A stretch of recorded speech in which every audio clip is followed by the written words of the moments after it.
Hello, everyone. Exciting to be here in Berlin. I'm going to talk about ZK, and I want to give you some very high-level intuition of why ZK is the ultimate endgame. And then I want to make it a bit more interactive, and I'm happy to dive deeper into technical questions, but this is starting conceptually. This year, Ethereum is going to be 9 years old very soon. And if you remember how the web looked like when it was 9 years old, it was unsafe, very inconvenient, slow. You might remember the modem sounds. And all of that is pretty familiar to how the blockchain's Web3 world looks like today. And all of that gradually improved in the early days of the web with different inventions, but there was one transformative thing.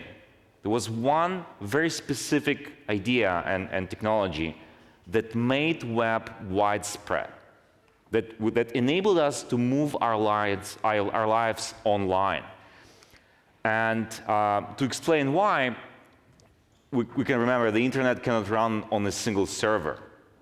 It's a collection of many systems, many networks, integrated together, owned and operated by different entities, who you cannot possibly know. So you can be in one place interacting with someone on the other part of the world, maybe using servers in a different part of the world. And to interoperate, the systems require a cryptographic protocol for ensuring the integrity of communication. And this came with HTTPS. Before HTTPS, you could try to access your bank from an internet cafe, or try to put your credit card online and buy something, but that was a dangerous undertaking. And a lot of people did not trust it for the right reasons. There was a lot of fraud with credit cards. If you cannot know who is in the middle of your communication, can be intercepting or messing with the communication, it's not really safe. You can't move your lives online. And so HTTPS enabled this integrity of communication. You could all of a sudden have a point-to-point between any 2 points on this global network in all of the world, talking to each other seamlessly, fully protected. And the Web3 today is similarly, because in many regards unsafe, it's very inconvenient, and those two hang together. If something is inconvenient, people are making trade-offs, and it's also pretty slow. We have very low throughput, even with all rollups combined on Ethereum, even with the blockchains that trade off decentralization for speed. We're nowhere near the demands that the Internet of Value will put on the world, where everything could be on-chain. But all of that is improving. However, just like the Internet cannot run on a single server, the Internet of Value cannot run on a single monolithic system, no matter how powerful. So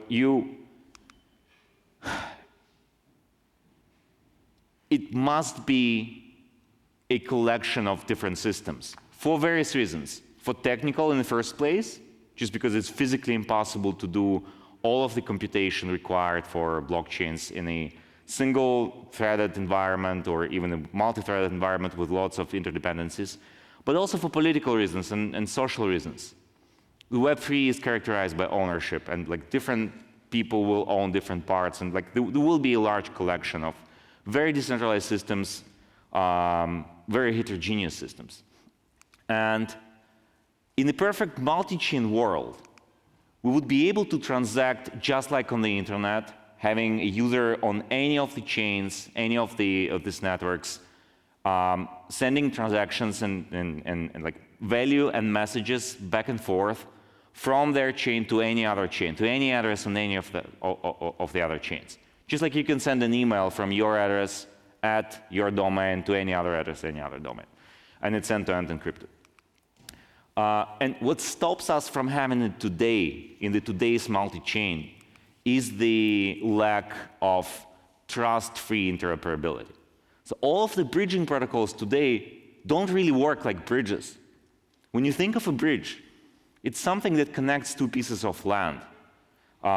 And you can use it to take a truck loaded with gold or whatever goods, move it on the other side of the bridge, This asset disappears on one side, on one island, and appears on the other, and you transport it over.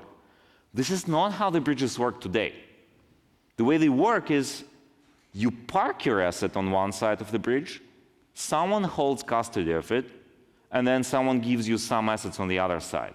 So maybe they hold the piles of supply on both sides, or maybe they issue a virtual asset which represents what's being parked on the one side. But this is not really a bridge. Like a true bridge will be trust-free. Like it would not require any trust assumptions, and it would not require any additional capital overhead. You would be able to pay a flat fee irrespective of the amount of funds you're moving.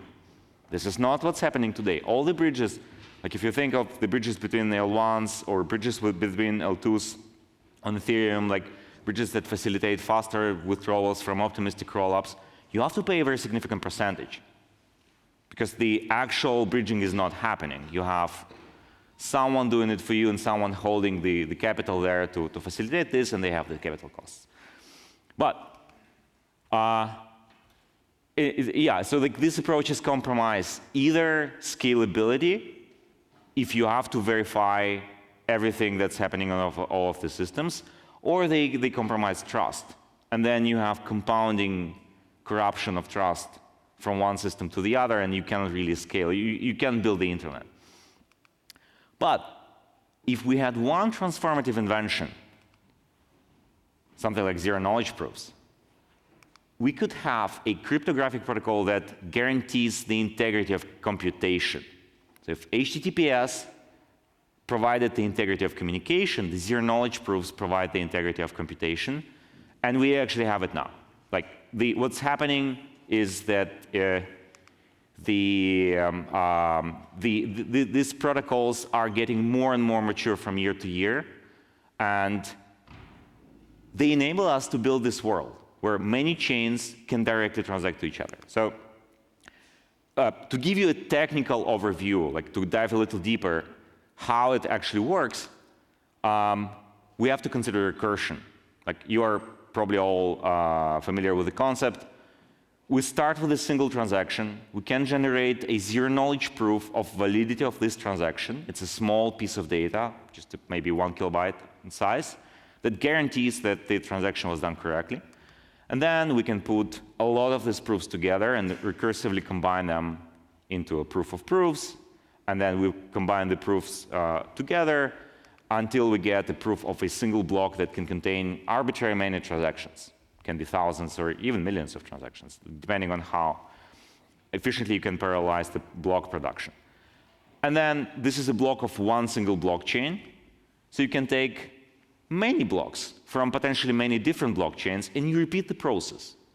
You do the recursive aggregation, the recursive composition of these proofs, until you get one single proof of all these chains, and you put it on a single settlement layer. And today, the largest settlement layer, the most decentralized settlement layer in the world, which can verify zero-knowledge proofs, is Ethereum. And it's, I don't know if it's ever going to change. But then what you can do is you can generate the proof of Ethereum itself. And this is getting feasible. We will be able to do it in the very near term. To generate the proof of the full block, basically the entire layer 1 execution. And then what you can do is you can verify this proof on any smartphone in the world in less than 1 second. And this will turn every single smartphone in the world into a full node of Ethereum. So basically, you don't trust anyone. You don't trust Ethereum validators. You don't trust any other participants. Everyone in the world can verify the entirety of Ethereum transactions from Genesis and all of the millions of transactions that happened on thousands of the ZK chains that recursively produce proofs and settle on Ethereum. And this is what we would call a ZK singularity. And this is happening very, very, very soon. Like this is, I believe that we will see it actually happening in 2024. And it's now time to build on ZK. And I'm happy to answer questions. Thank you.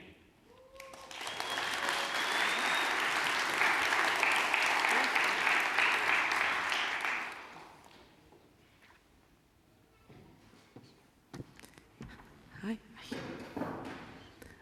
Okay, perfect. So do we have time? We have some time for some questions. We have a bit of time. So I'll take a question down here. Hi, thank you for the talk. Over here. Hi. So I just wanted to ask, if we even can prove very efficiently, isn't it the case that data availability and bandwidth becomes a problem? Like, if I want to prove, if I want to check all these proofs on my smartphone, I still need to have the state and the state diffs. Would this become a bottleneck then? That's a fantastic question. So first of all, zero-knowledge proofs enable verifiability of all transactions, and to have like fully trustless ownership of the assets, yes, you need to solve data availability. Ethereum is going in the direction of data availability sampling. So in some observable time, you will be able to also verify at least part of Ethereum full blocks from your, or like not the blocks, the blobs that are used by Ethereum L2s, because everything is going to be an L2 from your phone. So you will download just a piece of data, and everyone will download some random piece of the block, so that together many users can reconstruct the block. But that will apply only to the data availability that is handled through Ethereum network, which I believe will be enough to cover the world demand for store of value for like everyone in the world. Let's assume we have 10 billion people. Everyone will be able to have an account on Ethereum, which is not going to be super cheap. You know, like the transaction can cost like a few dollars maybe for this transaction, maybe like up to $10. Doesn't matter because you're going to use it only for the like a lot of assets that you hold. All the daily transactions are likely going to happen on validiums, and validiums can be fully parallelized. Each of these chains can decide where to store, where to hold data availability. And also each of these chains will be a volition, most likely. So part of some of the accounts on the chain will be posted to Ethereum network and verified like randomly from the phones. The other part, most of the data will likely be posted to some other systems. Like this is, for example, what Lens is doing now with the Lens network built with the ZK stack on ZK Sync. They're going down the Validium route, and this makes perfect sense for a social network where you own the data, you own your accounts, the social graph is fully on chain, every post is on chain, but it's not as critical if like all of this data becomes unavailable, which could be a tail risk of a Validium system. Thank you. And we have another question over here. I'm wondering, thanks for this great presentation, and it's really impressive things about ZK Singularity. However, I'm wondering how you're going to solve the blockchain trilemma problem. Currently, it looks like that node operators use the maximum possible CPU power to generate blocks. And it limits us to increase the block size or produce more blocks and so on. To compute this zero-knowledge proof, it requires much more computation power. And in this case, we should really pay something. Maybe we can produce blocks with larger delay, or maybe we can reduce the size of the block to do this extra computation, because currently it looks like we are on the edge. Maybe I'm not so specific, but how you are going to do it on fly, not to really make the Ethereum working slower in terms of generating this ZK Singularity? That's a great question. So what we need to, let's start with the reminding that the demand for computation is already immense in the world. Like everything you do on chain, everything you do online, do Google search, it requires computation. You do like some data processing, everything like video processing, and it all happens in the cloud on demand. So you're always paying, like whenever you need some computation, you do it there. Like you do a query on ChatGPT, it actually costs something like 10 cents to generate this query, and it's being done in the cloud, just like elastically scaling and shrinking. The same thing will happen with the cryptographic demand for cryptographic computation. If every asset in the world is moving on chain, which I believe is happening in a very short, on a time scale of a decade, everything, like payments, trading, stocks, tokenization of all assets, everything will be on chain. Like that's inevitable, that's the way the world is going. There will be huge demand for that. So what what the important parameter to look at is what is the amortized cost of zero-knowledge proof generation per transaction.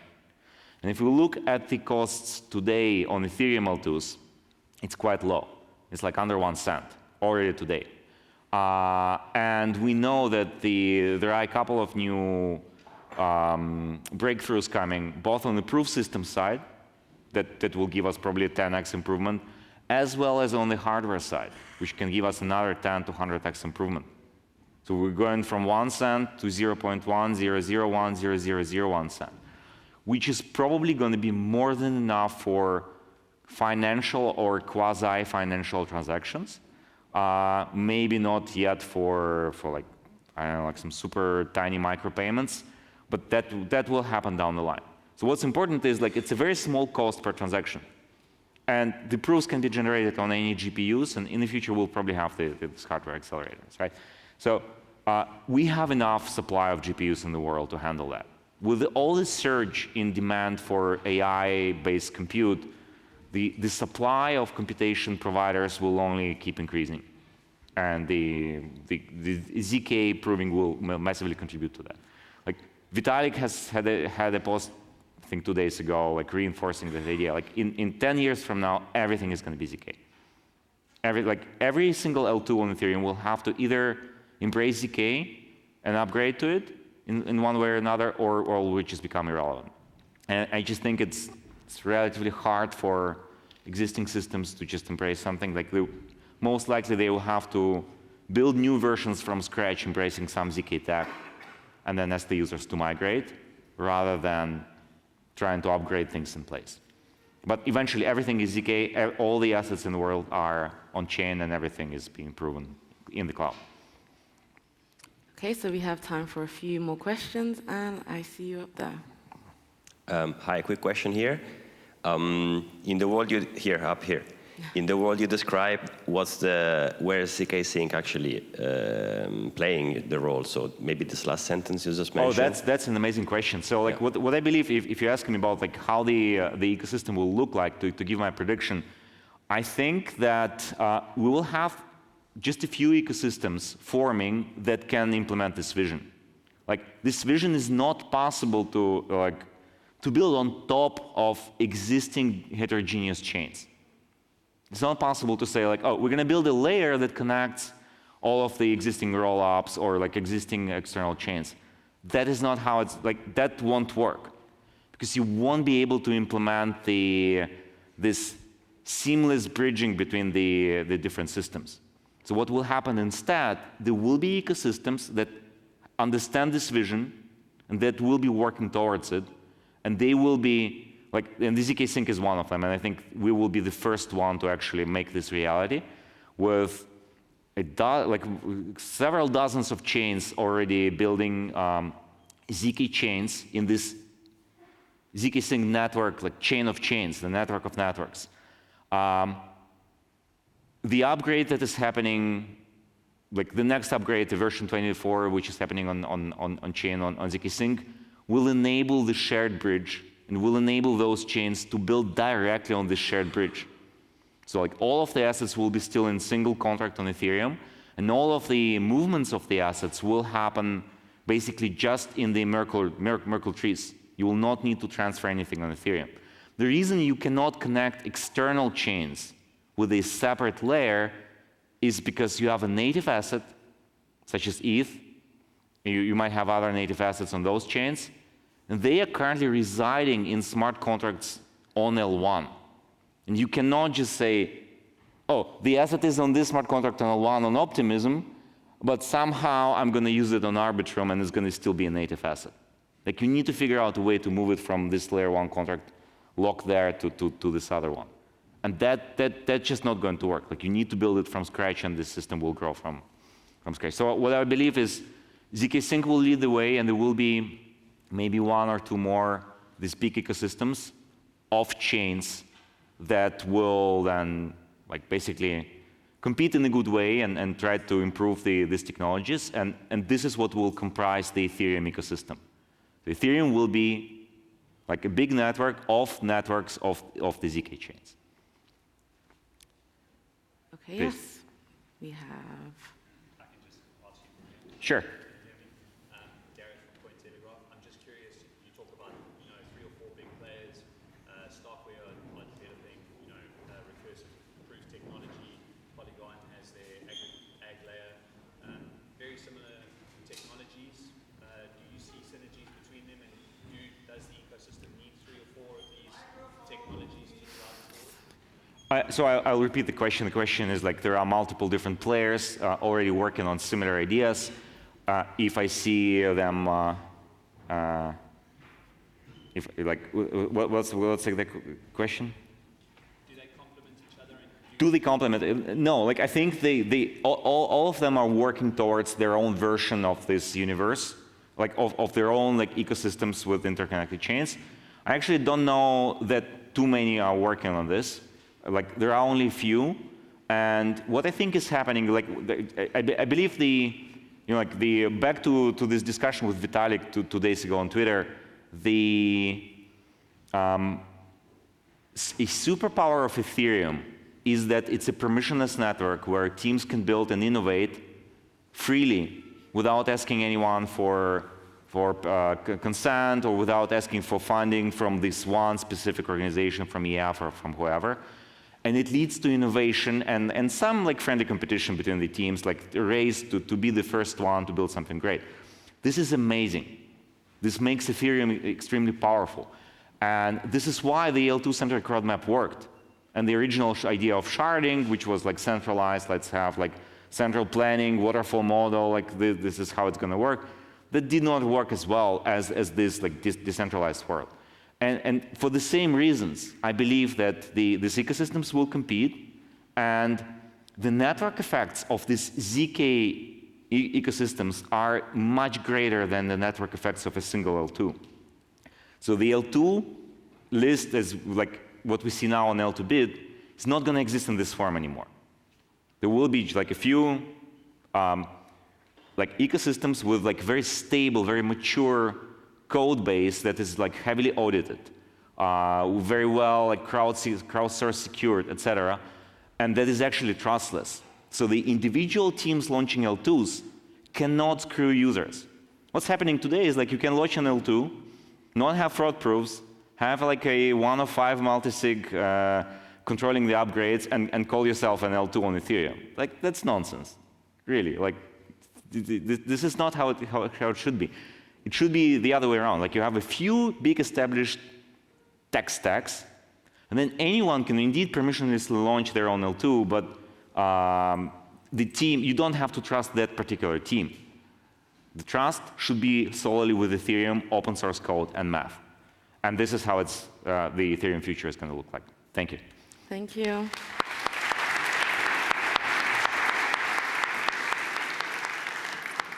So I have 2 small announcements to make. The first is if you're here for the Block Scout talk, it has been moved to 6:40 in the evening session. And the second announcement is that we'll be taking a short 10-minute break, and we'll be back for our next talk, which is a fireside chat, in just over 10 minutes at 3:25. Thank you.